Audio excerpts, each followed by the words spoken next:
नमस्कार, स्वागत है आपका एनबी न्यूज के खास पेशकश न्यूज नाउ में। आपके साथ मैं हूं अमीशा यादव। न्यूज नाउ में आज सबसे पहली बात, जम्मू कश्मीर में पहले फेज के मतदान के बाद पीएम मोदी की श्रीनगर रैली की, जिसमें आपको बताएंगे कैसे पीएम मोदी ने एक बार फिर 3 खानदानों का जिक्र कर विपक्ष पर तीखा हमला बोला। वहीं दूसरे सेगमेंट में आपको बताएंगे जम्मू कश्मीर विधानसभा चुनाव के बीच पाकिस्तानी रक्षा मंत्री के बयान के बाद कैसे कांग्रेस और नेशनल कॉन्फ्रेंस बीजेपी के निशाने पर आ गई है। तो वही तीसरे सेगमेंट में आपको रूबरू कराएंगे यूपी में उपचुनाव से पहले सीएम योगी और सपा प्रमुख अखिलेश यादव के बीच जारी जुबानी जंग कैसे तेज होती जा रही है। तो चलिए बिना किसी देरी के शुरू करते हैं न्यूज नाउ। जम्मू कश्मीर में विधानसभा चुनाव के लिए पहले फेज का मतदान के बाद पीएम मोदी दूसरे फेज के लिए मैदान में उतर गए हैं। चुनाव प्रचार के लिए अपने दूसरे दौरे पर प्रधानमंत्री श्रीनगर पहुंचे और वहां विशाल जनसभा को संबोधित किया। उन्होंने कहा कि कश्मीर में पहली बार दहशतगर्दी के साए के बिना वोटिंग हुई। उन्होंने बम्पर वोटिंग के लिए जनता का आभार भी जताया। बता दें कि बुधवार को पहले फेज के लिए हुई वोटिंग में 24 विधानसभा सीटों पर करीब 61.3% मतदान देखने को मिला। वहीं किश्तवाड़ में बम्पर वोटिंग के तहत करीब 80% मतदान हुआ।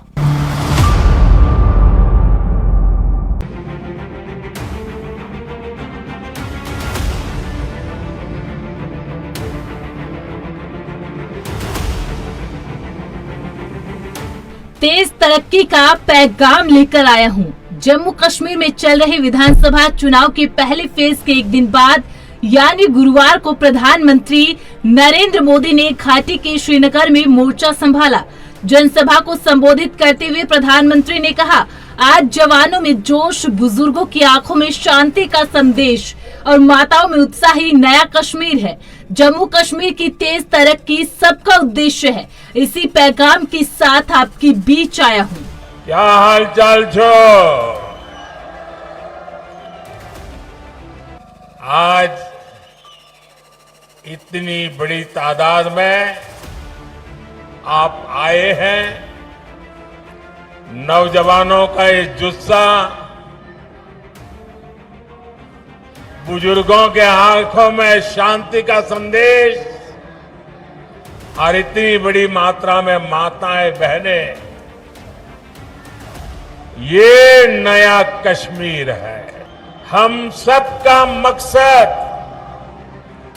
जम्मू कश्मीर की तेज तरक्की है। जम्मू कश्मीर की तेज तरक्की का जज्बा और बुलंद करने का पैगाम के साथ मैं आज आपके बीच आया हूं। मैं देख रहा हूं आज मेरे कश्मीर के भाई बहन खुशामदीद पीएम कह रहे हैं। मैं भी तो तहे दिल से उनका शुक्रिया अदा करता हूं। साथियों, जम्मू कश्मीर में इस वक्त जमहूरियत का त्योहार चल रहा है। कल ही यहां 7 जिलों में पहले दौर की वोटिंग शुरू हुई। पहली बार दहशतगर्दी के साए के बिना ये वोटिंग हुई। हम सभी के लिए ये बहुत खुशी की बात है, गर्व की बात है कि इतनी बड़ी तादाद में लोग वोटिंग के लिए अपने घरों से बाहर निकले। वोटिंग का नया इतिहास आपने लिखा है। जम्मू कश्मीर में पहले फेज के अच्छे मतदान पर प्रधानमंत्री नरेंद्र मोदी ने कहा, वोटिंग का यह नया इतिहास आपने रचा है। यह दिखाता है कि जम्मू कश्मीर के लोगों की एस्पिरेशन नई ऊंचाई पर है। आज दुनिया देख रही है कि कैसे जम्मू कश्मीर के लोग भारत के लोकतंत्र को मजबूत कर रहे हैं। ये नया इतिहास आपने रचा है। ये नया इतिहास जम्मू कश्मीर के लोगों ने रचा है। ये दिखाता है कि जम्मू कश्मीर के लोगों की एस्पिरेशंस नई ऊंचाई पर है। आज दुनिया देख रही है कि कैसे जम्मू कश्मीर के लोग भारत के लोकतंत्र को मजबूत कर रहे हैं। विपक्ष पर मोदी का करारा प्रहार। वहीं विपक्ष पर निशाना साधते हुए प्रधानमंत्री मोदी ने कहा, कुछ दिन पहले जब मैं जम्मू कश्मीर आया था तो कहा था कि जम्मू कश्मीर की बर्बादी के लिए 3 खानदान जिम्मेदार हैं। तब से दिल्ली से लेकर जम्मू कश्मीर तक यह लोग बौखलाए हुए हैं। इन 3 खानदानों को लगता है कि इन पर कोई कैसे सवाल उठा सकता है। साथियों, कुछ दिन पहले जब मैं जम्मू कश्मीर आया था तो कहा था कि जम्मू कश्मीर की बर्बादी के लिए 3 खानदान जिम्मेदार है। और तब से दिल्ली से लेकर जम्मू कश्मीर तक ये लोग बौखलाए हुए हैं। इन 3 खानदानों को लगता है कि इन पर कोई कैसे सवाल उठा सकता है। इन 3 खानदानों को लगता है जैसे तैसे कुर्सी पर कब्जा जमाना और फिर आप सबको लूटना, ये इनका पैदाइशी हक है। जम्मू कश्मीर की आवाम को उनके जायज हक से महरूम रखना ही इनका सियासी एजेंडा रहा है। उमर अब्दुल्ला का प्रधानमंत्री से सवाल। वहीं प्रधानमंत्री की रैली में विपक्ष पर वार के जवाब में नेशनल कॉन्फ्रेंस के उपाध्यक्ष उमर अब्दुल्ला ने कहा, प्रधानमंत्री ने यह नहीं बताया कि जम्मू कश्मीर में पिछले 5 से 6 साल कैसे बर्बाद हुए। उमर ने सवाल पूछते हुए कहा कि आखिरी बार पीएम मोदी ने संसद में किसी सवाल का जवाब कब दिया था।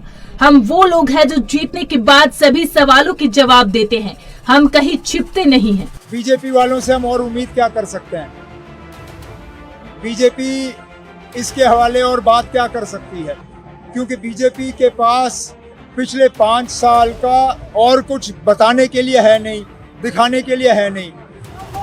मैं ये नहीं जानता हूं कि वजीर आजम साहब ने श्रीनगर आके अभी फिलहाल क्या तकरीर की, लेकिन मैं दावे से कह सकता हूं कि उन्होंने 3 खानदानों की बात की होगी, उन्होंने यहाँ और तरह की बात की होगी, लेकिन पिछले 5-6 साल जो जम्मू कश्मीर के पूरी तरह से ज़ाया हुए हैं, जो जम्मू में नए सिरे से आतंकवाद देखने को मिल रहा है, जो यहाँ लोगों की नाराज़गी है, और ख़ासकर जो कल जनूबी कश्मीर में लोगों ने नेशनल कॉन्फ्रेंस के हक में वोट डाले, उससे कोई इनकार नहीं कर सकता। सर, ख्वाजा आसिफ का बयान आया है, उन्होंने कहा है कि एक ही पेज पर नेशनल कॉन्फ्रेंस और ये कौन है ना? ख्वाजा आसिफ, ये कौन है? तब पाकिस्तान को हमारे से क्या लेना देना ना? हम तो पाकिस्तान का हिस्सा है ही नहीं। वो अपना मुल्क संभाले ना, हमें अपना संभालने दीजिए। उनका ना हमारे इलेक्शनों में दखल देना या हमारी इलेक्शन पे टिप्पणी करना, मुझे नहीं लगता ये मुनासिब बात है। वो अपनी जमहूरियत को बचाएं, हम अपनी जमहूरियत में हिस्सा ले रहे हैं। प्रधानमंत्री आज श्रीनगर में मौजूद है, उन्होंने कहा है कि तीनों फैमिली, वही मैंने कहा ना, उन्होंने तीनों फैमिली की बात की होगी। इसके अलावा उनके पास है क्या ना बेचने के लिए? वो कह रहे हैं कि आप लोग सोचते हैं कि आपको सवाल नहीं पूछा जा सकता है आप लोगों से, ना। लेकिन इस बार मुझे बताइए ना, पिछली मर्तबा वजीर आजम साहब ने पार्लियामेंट में सवाल का जवाब कब दिया? कब दिया सवाल का जवाब? मैंने तो कभी उनको पार्लियामेंट में सवाल का जवाब देते हुए नहीं सुना। हम वो लोग हैं ना जो जीत के फिर सवालों का जवाब दे देते हैं, हम छुपते नहीं हैं। पहले चरण में रिकॉर्ड मतदान। दरअसल जम्मू कश्मीर में 3 चरणों के तहत चुनाव है। तीनों चरणों में पहले फेज का मतदान 18 सितंबर को हो चुका है। पहले फेज के चुनाव में करीब 61.3% मतदान हुआ, जो पिछले 7 विधानसभा चुनाव में सबसे अधिक है। दूसरे फेज का मतदान 25 सितंबर और तीसरे फेज का मतदान 1 अक्टूबर को होना है। वहीं चुनाव का रिजल्ट 8 अक्टूबर को घोषित किया जाएगा। दरअसल चुनाव आयोग का फोकस इस बात पर है कि बाकी बचे 2 चरणों में भी मतदान प्रतिशत ऐसा ही रहे।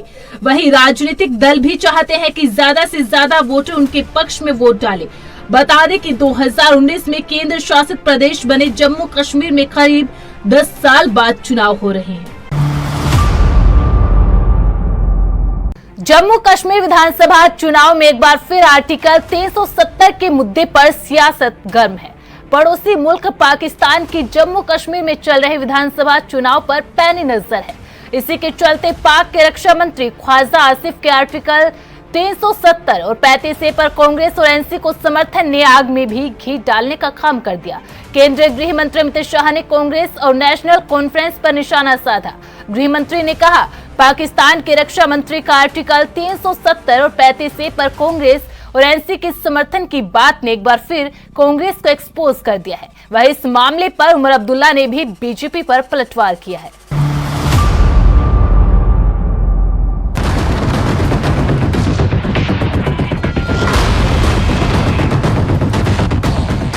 बीजेपी के निशाने पर आए कांग्रेस एनसी गठबंधन। जम्मू कश्मीर विधानसभा चुनाव के नजदीक आते ही अनुच्छेद 370 के मुद्दे पर सियासत में फिर से गर्माहट आ गई है।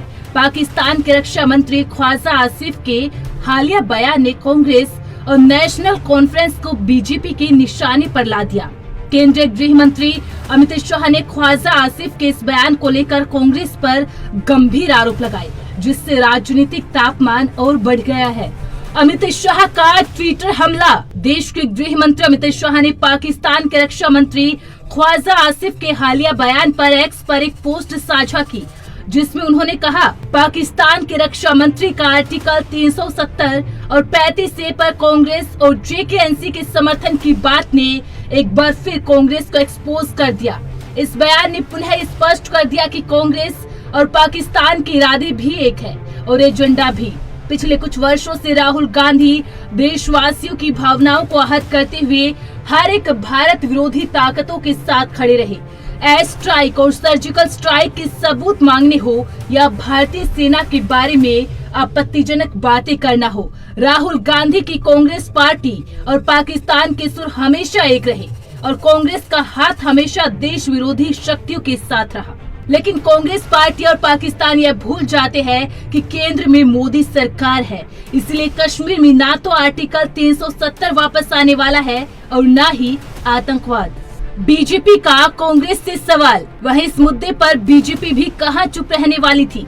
बीजेपी के प्रवक्ता शहजाद पूनावाला ने कांग्रेस और एनसी पर निशाना साधा। उन्होंने सवाल किया कि पाकिस्तान के साथ कांग्रेस पार्टी और एनसी के इस रिश्ते को क्या कहा जाए। बीजेपी प्रवक्ता ने कहा कि हम देख सकते हैं कैसे कांग्रेस पार्टी, नेशनल कॉन्फ्रेंस और इंडिया अलायंस लगातार पाकिस्तान के साथ हाथ मिलाने की कोशिश कर रहे हैं। सामने निकल कर आ गई कि किस प्रकार से पाकिस्तान का हाथ कांग्रेस एनसी अलायंस के साथ और कांग्रेस एनसी अलायंस का साथ पाकिस्तान के साथ। देखिए, जिस प्रकार से पाकिस्तान के डिफेंस मिनिस्टर ने एक पाकिस्तानी चैनल को कहा है कि हमारी पाकिस्तान की पोजीशन बिल्कुल कांग्रेस एनसी की पोजीशन की तरह ही है, आर्टिकल 370 और 35A पर, और रिस्टोर करना चाहते हैं हम लोग। और नेशनल कॉन्फ्रेंस और कांग्रेस पार्टी भी हमारे स्टैंड के साथ इत्तेफाक रखती है, वो उसी स्टैंड पर है। ये दिखाता है कि किस प्रकार से सुर और ताल एक ही है, नेशनल कॉन्फ्रेंस कांग्रेस का और पाकिस्तान का। और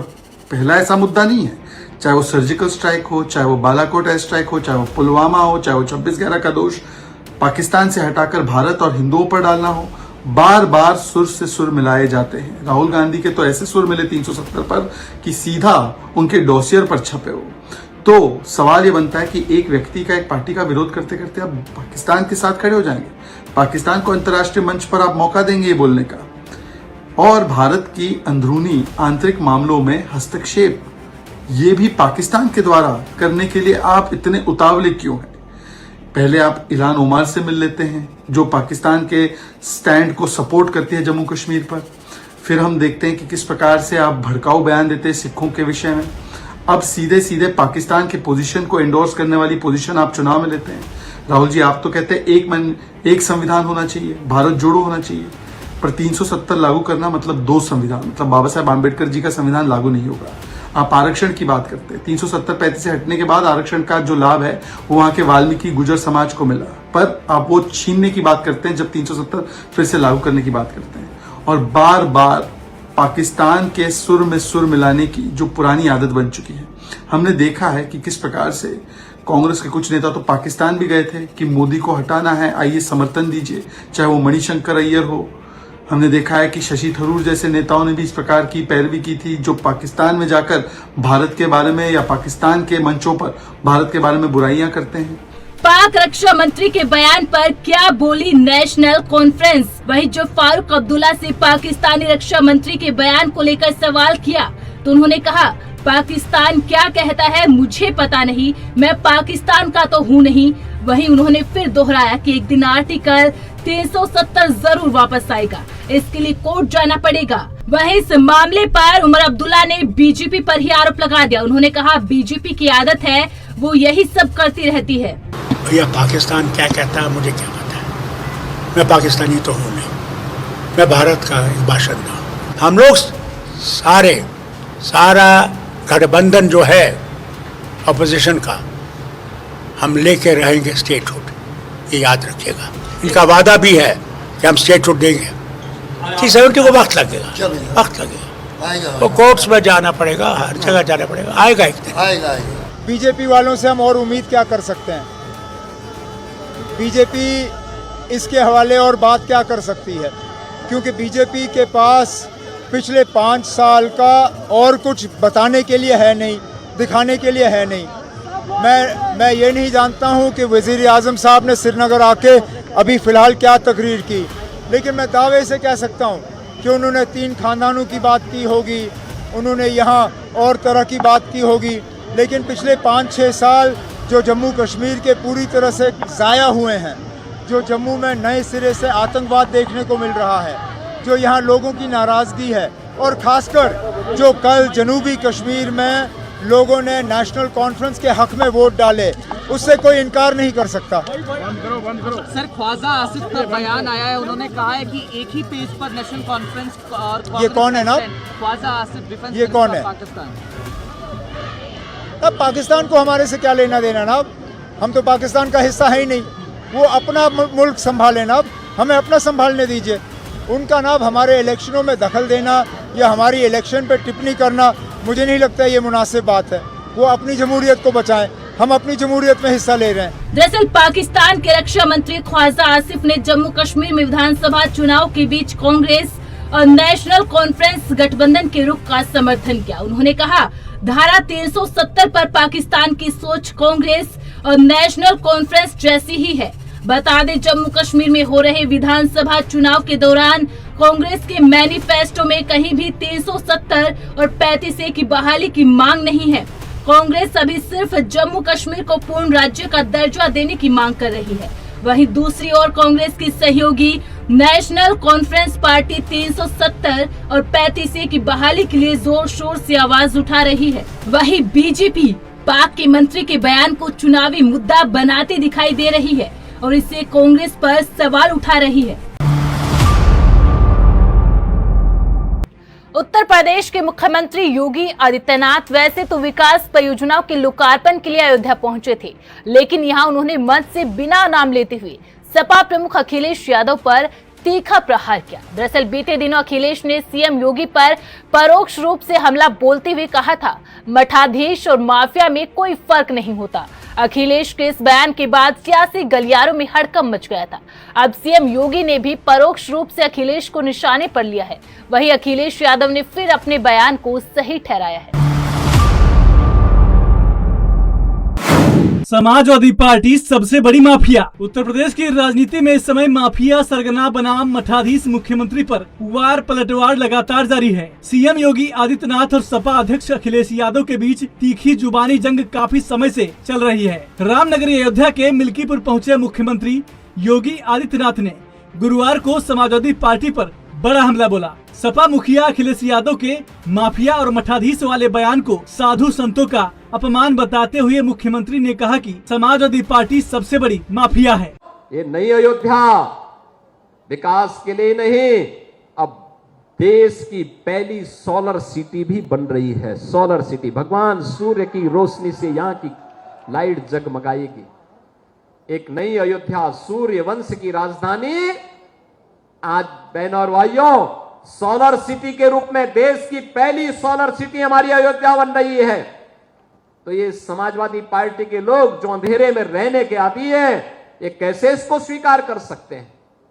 कैसे स्वीकार कर सकते हैं? विकास तो इनके एजेंडे का हिस्सा कभी रहा ही नहीं है। और सुरक्षा के नाम पर ये जितने प्रदेश के संगठित अपराध में लिप्त माफिया थे, चाहे वो गाजीपुर का रहा हो, चाहे वो प्रयागराज का रहा हो, चाहे वो अंबेडकर नगर के रहे हो, चाहे वो रामपुर के रहे हो, ये सब तो इनके चचा जान जैसे थे, चचा जान थे इनके सबके। माफियाओं के सामने नाक रगड़ने वाला व्यक्ति, दंगाइयों के सामने घुटना टेकने वाला व्यक्ति आज भारत की संत परंपरा को माफिया कहता है। ये उनके संस्कार हैं। और इसीलिए मैंने कहा ना, जैसे लगता है औरंगजेब की आत्मा इन लोगों के अंदर घुस गई है और फिर से इनको हिंदू विरोधी आचरण के लिए उनको फिर से प्रोत्साहित कर रही है। एक है सपा के मुखिया और दूसरा पाकिस्तान। वहीं सपा प्रमुख अखिलेश यादव को पाकिस्तान से जोड़ते हुए सीएम योगी ने आगे कहा, अयोध्या का दीपोत्सव, अयोध्या के मंदिरों में और घाटों पर जब दीप जलते हैं तो परेशानी दो लोगों को होती है, एक समाजवादी पार्टी मुखिया को और दूसरा पाकिस्तान को, क्योंकि इन्हें मालूम है कि अयोध्या में जलने वाला एक एक दीप अयोध्या ही नहीं प्रदेश और देश को रोशन करेगा। अयोध्या का दीपोत्सव, अयोध्या के मंदिरों में, अयोध्या के घाटों में जब दीप जलते हैं तो परेशानी दो लोगों को होती है, एक सपा मुखिया को और दूसरा पाकिस्तान को। इन्हीं दो लोगों को परेशानी होती है, क्योंकि इन्हें मालूम है कि अयोध्या में जलने वाला एक एक दीप अयोध्या ही नहीं प्रदेश और देश को तो रोशन करेगा, लेकिन जो मानवता के लिए कैंसर बन चुका है ये पाकिस्तान, इसका नेस्तनाबूद भी करने की सामर्थ्य रखता है। लेकिन परेशानी पाकिस्तान भारत का दुश्मन है उसको तो होती है, लेकिन अपनी हिंदू विरोधी मानसिकता के लिए जाने वाली समाजवादी पार्टी को भी परेशानी होने लगती है, क्योंकि अंधेरे में रहने के अभ्यस्त हैं, डकैती डालते हैं तो अंधेरा इनको चाहिए, इसलिए इन्होंने सर्वत्र यही काम किया है। बहनों और भाइयों, अगर अयोध्या के विकास के बारे में आप देखेंगे, जिस अयोध्या को इन्होंने बिजली से वंचित किया था, जिस अयोध्या को इन्होंने विकास से वंचित किया था, आज उस अयोध्या में डबल इंजन की भारतीय जनता पार्टी सरकार ने 30,000 करोड़ रुपए की परियोजनाओं की सौगात दी है। 30,000 करोड़ रुपए की। इतना विकास कांग्रेस के 60 वर्ष के कार्यकाल में नहीं हुआ। इतना विकास समाजवादी पार्टी की 4-4 बार सरकारें थी, कभी नहीं हुआ। वे भी कभी ठीक नहीं हो सकते। सीएम योगी यही नहीं रुके, सपा पर हमला जारी रखते हुए आगे कहा, जैसे कुत्ते की पूंछ सीधी नहीं हो सकती, वैसे ही समाजवादी पार्टी के दरिंदे जो बेटियों की सुरक्षा के साथ खिलवाड़ कर रहे हैं वे भी कभी ठीक नहीं हो सकते। इनको कानून के दायरे में लाकर हमारी सरकार वही कार्य कर रही है जिसके ये पात्र हैं। अगर समाजवादी पार्टी का सही चेहरा देखना हो तो ये चेहरा इनका वही है जो भदरसा में समाजवादी पार्टी के नेता मुइन खान ने किया है। ये भी समाजवादी पार्टी का नेता है। कन्नौज में इनका एक नवाब सिंह यादव है, उसने भी एक बेटी के साथ इसी प्रकार का व्यवहार किया है, इसी प्रकार का कृत्य किया है।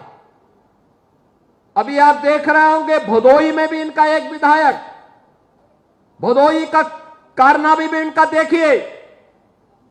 हरदोई में भी एक अधिवक्ता की हत्या समाजवादी पार्टी के ही पूर्व जिलाध्यक्ष के द्वारा की गई। एक बालिका के साथ अलीगढ़ में, मऊ के अंदर भी इनका एक नेता इस प्रकार के दरिंदगी की में शामिल पाया गया और इनका एक विधायक पूर्व बन चुका है, उसके द्वारा भी कानपुर में इसी प्रकार के कृत्य किए जाते थे। ये लोग गरीबों की जमीनों पर कब्जा करते हैं, अराजकता फैलाते हैं, देशद्रोही तत्वों को अपने राजनीतिक स्वार्थ के लिए प्रश्रय देते हैं, अराजकता फैलाते हैं। और इसीलिए मैं कह सकता हूं बहनों और भाइयों कि जैसे कुत्ते की पूंछ सीधी नहीं हो सकती, वैसे ही ये समाजवादी पार्टी के दरिंदे जो बेटियों की सुरक्षा के साथ खिलवाड़ कर रहे हैं, ये कभी ठीक नहीं हो सकते। इनके लिए तो कानून के दायरे में ला करके इन पे शिकंजा कसना पड़ेगा और हमारी सरकार वही काम कर रही है इनके साथ में जिसके ये पात्र हैं। मुख्यमंत्री ने अपने मुकदमे हटवाए हैं। वहीं जहां मुख्यमंत्री योगी आदित्यनाथ ने अयोध्या में समाजवादी पार्टी और अखिलेश यादव पर निशाना साधा तो सपा प्रमुख ने लखनऊ में सीएम योगी पर तंज कसते हुए हमला बोला। मुख्यमंत्री के सरगना वाले बयान पर अखिलेश यादव ने कहा, यूपी सरकार को टॉप 10 माफियाओं की सूची जारी करनी चाहिए। मुख्यमंत्री पहले ऐसे सीएम हैं जिन्होंने अपने मुकदमे हटवाए हैं। इस तरह का बयान देकर मुख्यमंत्री मुख्य मुद्दों से बच रहे हैं। मैंने आपसे कहा और कई बार मैंने आपसे आपके बीच में इस बात को कहा कि उत्तर प्रदेश सरकार को कम से कम टॉप 10 माफियाओं की सूची जारी करनी चाहिए। वो टॉप 10 माफिया कहाँ हैं और किस दल में है, इसकी सबको जानकारी हो जाएगी। मुख्यमंत्री जी पहले मुख्यमंत्री हैं जिन्होंने अपने मुकदमे वापस लिए हैं और कितने गंभीर मुकदमे लिए हैं, कितने गंभीर मुकदमे लिए हैं, ये हमारे आदरणीय माता प्रसाद पांडे जी सब जानते हैं उनके बारे में। और अगर विस्तार से सुनना चाहो तो मैं कहूँ माइक उन्हें दे दूं। तो ये जो मुख्य मुद्दे हैं, उन मुद्दों से ध्यान हटाने के लिए मुख्यमंत्री जी लगातार इस तरह की बातचीत कर रहे हैं। हमारे सीएम मठाधीश मुख्यमंत्री हैं। वहीं मठाधीश वाले बयान पर अखिलेश यादव ने कहा कि मेरी और सीएम योगी की तस्वीर देख लो, कौन माफिया दिखता है। हमारे मुख्यमंत्री मठाधीश हैं, जिसे क्रोध आता हो वह योगी कैसे हो सकता है। इसलिए मैं कहता हूँ हमारे सीएम मठाधीश मुख्यमंत्री हैं।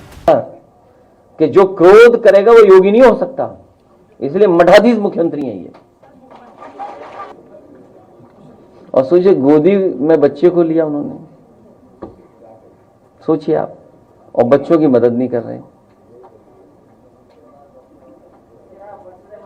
और कुछ बोला उन्होंने भी, मिल्कीपुर में नहीं बोला।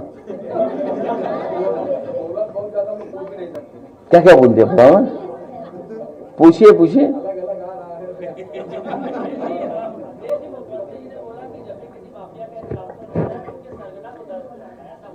वो कई बार बोल चुके हैं। अरे आप बताओ, नहीं आप देखिए, मेरी भी तस्वीर देख लो आप और उनकी भी तस्वीर देख लो, माफिया कौन लगे ये बता दो।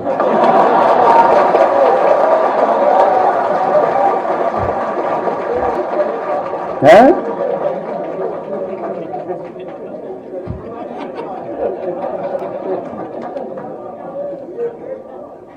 और नहीं मानते, सवाल उनसे पूछ के देख लो। दरअसल सपा अध्यक्ष अखिलेश यादव ने यूपी में फर्जी एनकाउंटर को लेकर सीएम योगी आदित्यनाथ पर हमला बोलते हुए कहा था कि मठाधीश और माफिया में ज्यादा अंतर नहीं होता है। उन्होंने कहा कि यूपी में बीजेपी चुनाव हार गई है, इसलिए मुख्यमंत्री गुस्से में घूम रहे हैं, जिसके बाद सीएम योगी ने सपा प्रमुख पर काफी तीखा हमला बोला है। बता दें, इससे पहले भी अखिलेश यादव और सीएम योगी के बीच बुलडोजर एक्शन पर जुबानी जंग काफी तेज हो गई थी। Special report NB news. News now में फिलहाल इतना ही। मुझे दीजिए इजाजत। आप बने रहे एएनबी न्यूज के साथ। नमस्कार।